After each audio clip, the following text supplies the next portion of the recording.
Puppy was having the best day of his life. The farmer had just given him his very first bone.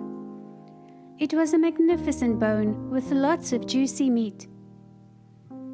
Although Puppy couldn't wait to eat, he wanted to show it off around the farm first. "What a fine bone," said Hen as Puppy strutted proudly past. "It's nearly as big as you," laughed Cow. That looks tasty," said Fox. "You wouldn't like to share it, would you?" Puppy quickly trotted off, the bone still clenched firmly in his teeth. He was looking for a place where he could be on his own, with no one else hungrily watching him. So he headed for the woods. Puppy had never been into the woods before. It always looked very dark and scary, but it seemed a good place to enjoy his bone in peace. But the woods was even scarier than he imagined. An owl hooted at him from the trees. "Sorry, I didn't mean to frighten you," said the owl. "I was just admiring your fine bone. Make sure you take good care of it." Although the owl turned out to be friendly, Puppy still didn't really like the woods. So he ran all the way through to the other side, where he found lush green fields. Puppy had never been this far away from home.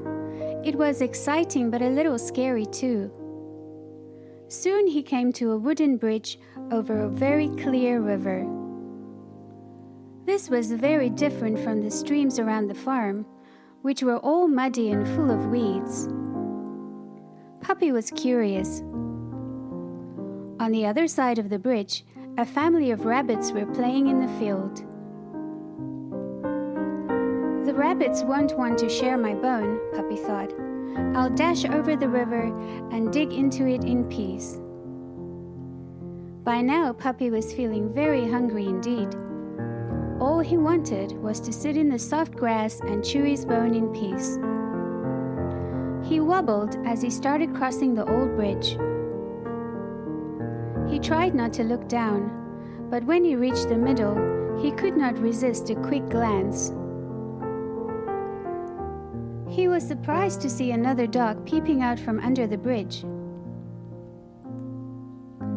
Puppy went a bit closer to the edge to have a better look. As he did so, the other dog peeped out even farther, so Puppy could now see his whole face. In between his teeth, he was also carrying a bone.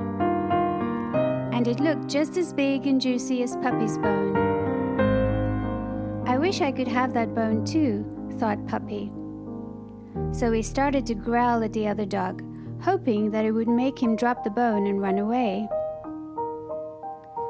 Now the owl had flown out of the woods and come to perch on a nearby tree.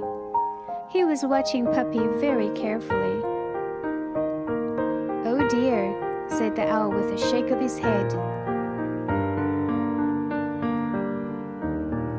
Puppy began to growl even louder at the other dog. After all, that dog did not look any bigger than himself. But the other dog still refused to run off, seeming to growl back. "It's not a real dog or a real bone," hooted the owl. "Be happy with what you already have, instead of being greedy and trying to have even more." But Puppy was not listening. He suddenly let out the fiercest bark he ever made. "Woof! Woof!" Immediately, the other dog dropped his bone. Puppy felt very proud of himself. But then he realized that he didn't have his own bone either. It must have fallen out when he opened his mouth to bark. Yes, there it was, right at the bottom of the river. Puppy sniffed miserably. He noticed that the other dog was sniffing miserably too. It was then that Puppy finally realized that the other dog wasn't real at all. nor was the bone. The owl was right. It was just himself, reflected in the clear river. Seeing what had happened, one of the little rabbits hopped onto the bridge. "Don't worry," he cried. "Come and play with us." But Puppy did not feel like playing. Instead, feeling hungry and sad, he set off on his own. Just as the wise owl had told him, he should have been content with the gift he had, and not greedily wanted even more. The end.